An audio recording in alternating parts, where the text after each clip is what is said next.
Comentario de Segunda de Crónicas capítulo 31. Cuando Dios renueva, su pueblo florece. Versículo 1. Hechas todas estas cosas. Cuando terminaron la Pascua y la fiesta de los panes sin levadura que la siguió. Todos los de Israel.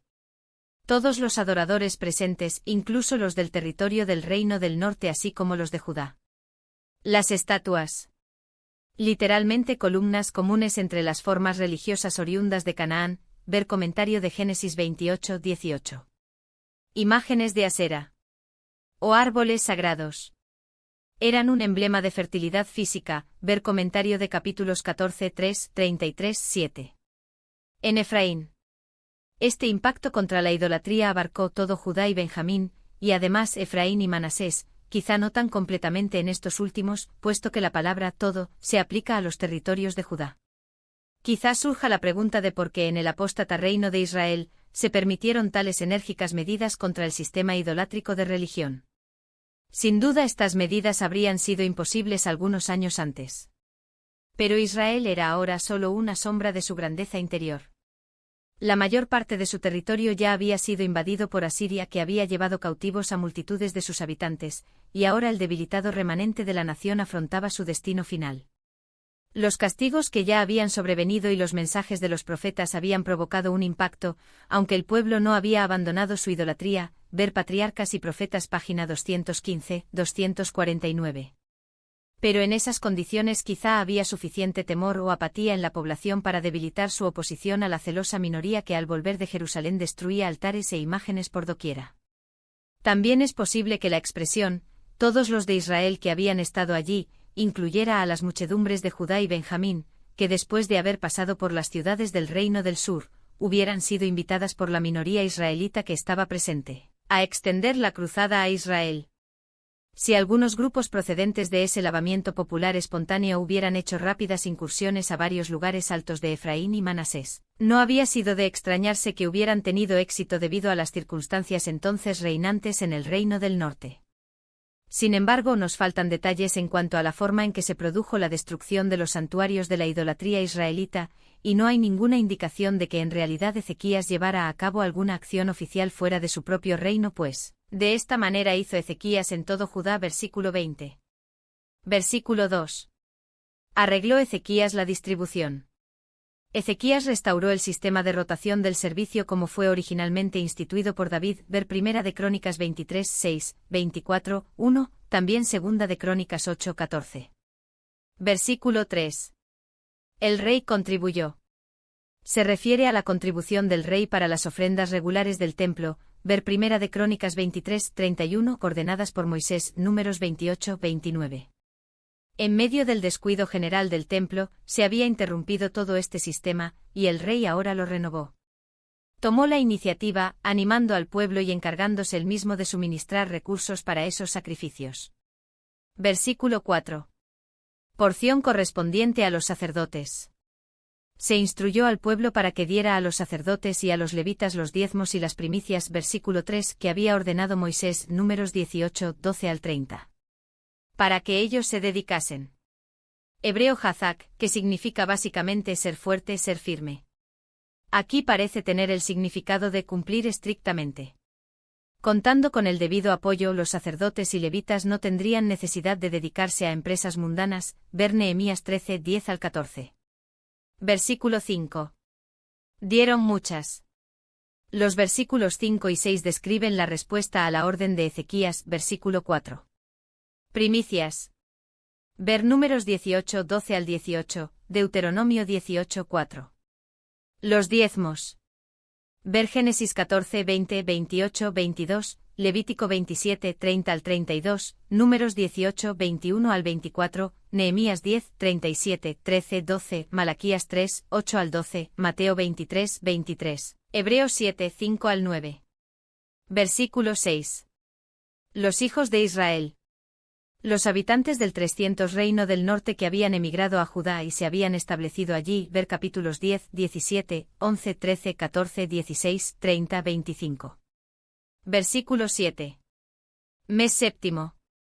El pueblo comenzó a traer sus diezmos en especie en el tercer mes, que comenzaba en mayo o junio, cuando había terminado la cosecha de cereales, y consistió en el séptimo mes, que comenzaba en septiembre u octubre, cuando había terminado la cosecha de los huertos y de los viñedos. En el séptimo mes correspondía normalmente la fiesta de la cosecha o de los tabernáculos, Éxodo 23:16, Levítico 23:34, después de recolectados todos los frutos y determinada la vendimia. Versículo 9. A los sacerdotes.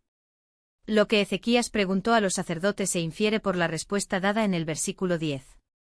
Ezequías quedó sorprendido por la gran cantidad de productos que el pueblo había entregado, y puede haberse preguntado si lo que veía representaba la cantidad total que se había traído, o si los sacerdotes ya habían recibido lo suficiente como para cubrir sus necesidades. Versículo 10. Azarías.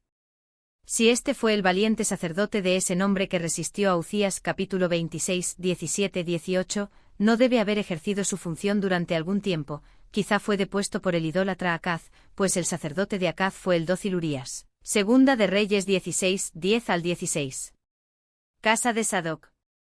El sacerdocio de este linaje descendiente de Eleazar, Primera de Crónicas 24, 3, debe distinguirse del de la casa de Itamar, que perdió el sumo sacerdocio ante la casa de Sadoc cuando Abiatar fue depuesto por Salomón, Primera de Reyes 2, 26-35.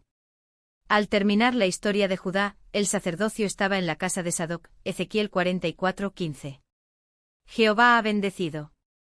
Cuando el pueblo fue fiel en entregar sus diezmos, Dios lo bendijo dándole una abundante cosecha. Ver Malaquías 3:10. Versículo 11. Cámaras. Las contribuciones de las primicias y los diezmos que se habían traído eran tan abundantes que hubo que tomar medidas especiales para almacenarlas. Versículo 13. Al servicio de Conanías.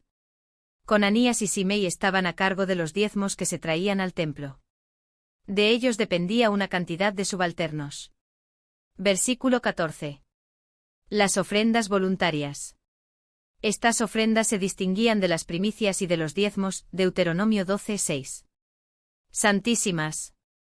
Así se designaba a las ofrendas en que se incluía harina, las ofrendas por el pecado y las ofrendas por la culpa, Levítico 2, 3, 6, 25, 7, 1, 6. Versículo 15. Ciudades de los sacerdotes. Las ciudades de Judá y Benjamín asignadas originalmente a los sacerdotes se mencionan en Josué 21, 9-19. Versículo 16. Varones anotados por sus linajes.